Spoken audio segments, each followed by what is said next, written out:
awali dari akar permasalahannya, yaitu ada penyebab utama. Yang pertama, yaitu penyebabnya sejarah integrasi Papua ke Indonesia. Dengan adanya gerakan separatisme ini, membuat para masyarakat terkena dampak yang lumayan besar, seperti dampak sosial, dampak keamanan, dampak ekonomi, dan dampak politik. Laporan dari Komisi Nasional Hak Asasi Manusia, Komnas HAM, itu menunjukkan peningkatan jumlah kasus pelanggaran ini di Papua itu menciptakan ketidakpercayaan terhadap pemerintah.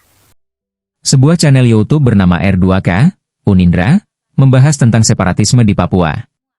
Video ini tampaknya adalah tugas kuliah yang dipresentasikan dan direkam, kemudian dipublikasikan. Di layar depan ditulis, Gerakan Separatisme di Papua, Kelompok 1, R2K. Kewarganegaraan. Terdapat juga nama-nama orang dan lengkap dengan nomor yang layaknya nomor pokok mahasiswa, di deskripsi video itu. Jika Unindra adalah singkatan dari Universitas Indraprasta PGRI, Unindra, maka, ia adalah salah satu perguruan tinggi di wilayah Jakarta, yang berada di bawah naungan Organisasi Persatuan Guru Republik Indonesia atau PGRI.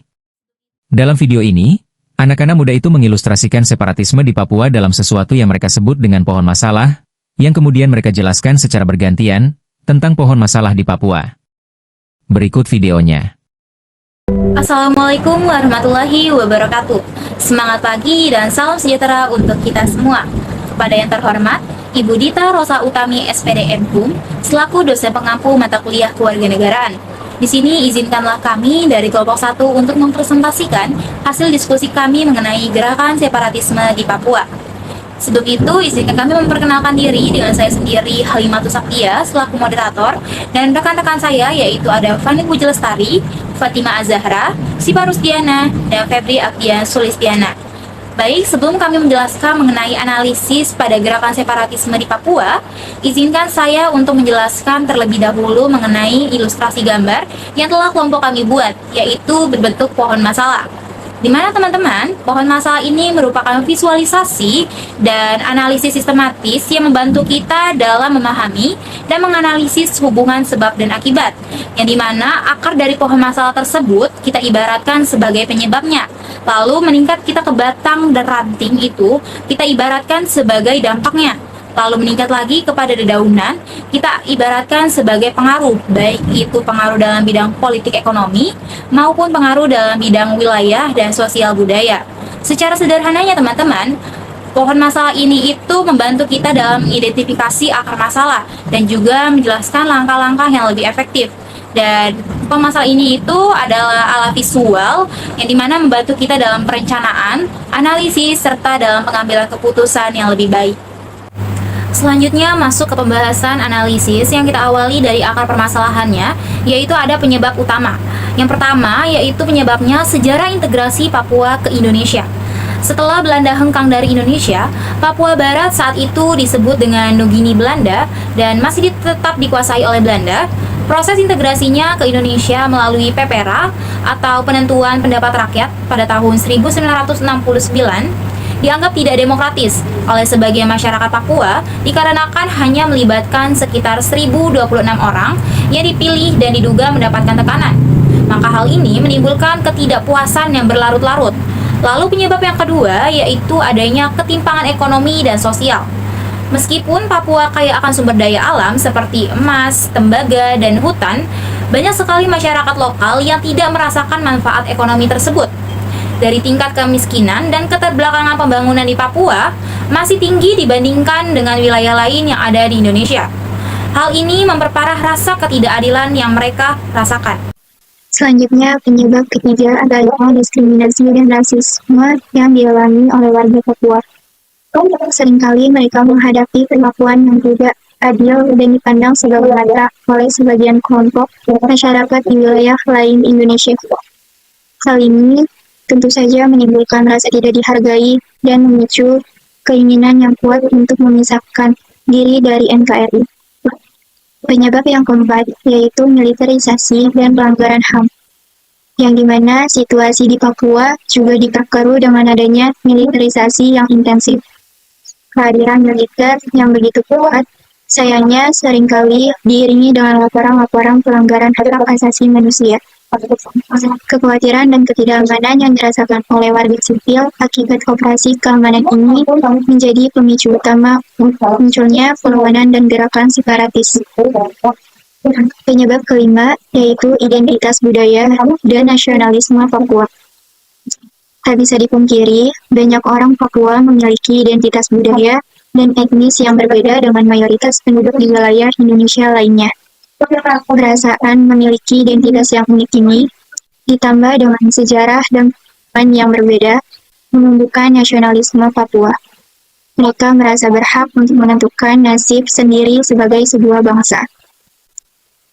Penyebab yang terakhir adalah kurangnya dialog yang inklusif antara pemerintah pusat dan masyarakat Papua. Pemerintah pusat dinilai kurang melibatkan masyarakat Papua secara aktif dalam pengambilan keputusan yang menyangkut masa depan mereka.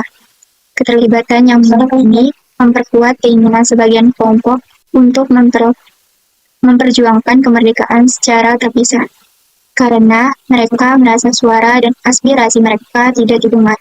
Selanjutnya saya akan menjelaskan dampak dari gerakan separatisme di Papua yang dialami oleh masyarakat Papua sendiri. Dengan adanya gerakan separatisme ini membuat para masyarakat terkena dampak yang lumayan besar seperti dampak sosial, dampak keamanan, dampak ekonomi, dan dampak politik. Yang sudah saya sebutkan tadi, ada 4 dampak yang terjadi. Yang pertama, dampak sosial. Dengan adanya gerakan separatisme ini membuat para masyarakat sering terkena konflik dan menjadi sasaran kekerasan oleh kelompok separatis yang membuat para warga harus mengungsi ke wilayah yang lebih aman agar tidak terkena serangan senjata dan bertambahnya korban jiwa yang sudah ada. Kedua, dampak keamanan. Keamanan di beberapa wilayah Papua seperti pegunungan atau perbatasan wilayah menjadi tidak aman karena banyak sekali serangan senjata yang dilakukan oleh aparat keamanan seperti TNI atau Polri dan kelompok separatis yang menimbulkan banyak sekali korban jiwa. Dan gerakan separatisme ini menghambat aktivitas para masyarakat dan aktivitas pembangunan. Masyarakat Papua juga terkena dampak ekonomi, yang dimana banyak sekali investor yang tidak mau masuk ke wilayah tersebut untuk menjalankan proyek-proyek pembangunan atau kerjasama, karena para investor berpikir bahwa sangat berbahaya jika dia masuk ke wilayah tersebut untuk keselamatannya. Aset-aset negara seperti tambang dan infrastruktur juga ikut rusak karena terjadi serangan senjata yang sangat merugikan wilayah dan negara. Gerakan separatis ini juga dapat menurunkan stabilitas nasional dan mengancam keutuhan Negara Kesatuan Republik Indonesia atau NKRI, serta hal ini bisa mendorong masyarakat untuk menciptakan ketidakstabilan politik. Selanjutnya, saya akan menjelaskan pengaruh terhadap gerakan separatisme di Papua. Yang pertama, ada pengaruh ke dalam bidang politik. Yang pertama, ketegangan politik. Gerakan separatisme di Papua yang dipimpin oleh TPNPB, yaitu Tentara Pembebasan Nasional Papua Barat, menciptakan ketegangan antara pemerintah pusat dan masyarakat Papua. Ketegangan ini seringkali berujung pada tindakan represif dari aparat keamanan yang dapat memperburuk suasana antara pemerintah dan masyarakat lokal. Lalu yang kedua ada pelanggaran hak asasi manusia. Konflik yang berkepanjangan di Papua seringkali disertai dengan pelanggaran HAM. Laporan dari Komisi Nasional Hak Asasi Manusia, Komnas HAM, itu menunjukkan peningkatan jumlah kasus pelanggaran ini di Papua itu menciptakan ketidakpercayaan terhadap pemerintah. Lalu selanjutnya ada pengaruh ke dalam bidang ekonomi. Yang pertama ada pembangunan ekonomi yang terhambat, yaitu ketidakstabilan akibat konflik separatisme ini menghambat investasi pembangunan infrastruktur di Papua. Meskipun pemerintah telah berusaha meningkatkan pembangunan ekonomi di wilayah tersebut, tetapi ketegangan yang terus berlanjut itu menghalangi kemajuan yang signifikan. Lalu ada yang kedua yaitu marginalisasi ekonomi. Masyarakat Papua ini seringkali merasa terpinggirkan dalam hal akses terhadap sumber daya ekonomi dan bangunan. Diskriminasi dan marginalisasi ini memperburuk kondisi ekonomi masyarakat di Papua yang seringkali para masyarakat di Papua itu merasa hidupnya dalam kemiskinan. Oke semuanya, saya disini akan menjelaskan pengaruh gerakan separatisme di Papua di bidang wilayah. Nah, apa saja sih pengaruh di bidang wilayah itu? Nah, yang pertama itu ada pemekaran wilayah, dampak langsung dari gerakan separatis. Ini adalah adanya kebijakan pemerintah pusat untuk melakukan pemekaran provinsi dan kabupaten. Lalu yang kedua, pengaruh terhadap stabilitas keamanan wilayah. Konflik dan aksi kekerasan dari kelompok separatis membuat beberapa wilayah di Papua menjadi zona rawan. Ini menyebabkan akses ke wilayah tertentu itu dibatasi dan penjagaan wilayahnya yang diperketat. Lalu yang ketiga itu ada ketimpangan pembangunan antar wilayah. Daerah yang sering terjadi konflik separatisme cenderung lebih tertinggal secara infrastruktur dan pelayanan publik karena investor asing ini nggak mau berinvestasi ke Papua dikarenakan bahaya yang mengancamnya dan yang sangat tidak aman bagi mereka untuk berinvestasi di Papua itu. Lalu yang keempat itu ada migrasi penduduk dan perubahan demografi.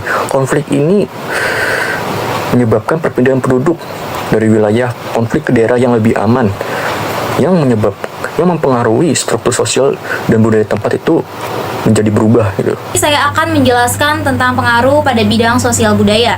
Yang pertama yaitu ada diskriminasi. Masyarakat Papua kerap merasa dirinya mengalami diskriminasi, baik itu secara rasial maupun struktural. Sebagian orang Papua merasa diperlakukan berbeda karena latar belakang etnis dan budaya mereka, yang seringkali menyebabkan ketegangan antar kelompok masyarakat. Lalu ada yang kedua yaitu pelanggaran hak asasi manusia atau HAM. Konflik antara aparat keamanan dan kelompok separatis sering memicu pelanggaran HAM, yaitu diantaranya seperti kekerasan terhadap warga sipil. Lalu yang kedua ada penghilangan paksa, dan yang ketiga yaitu adanya penyiksaan. Banyak sekali laporan dari lembaga HAM nasional dan internasional terkait kasus-kasus tersebut.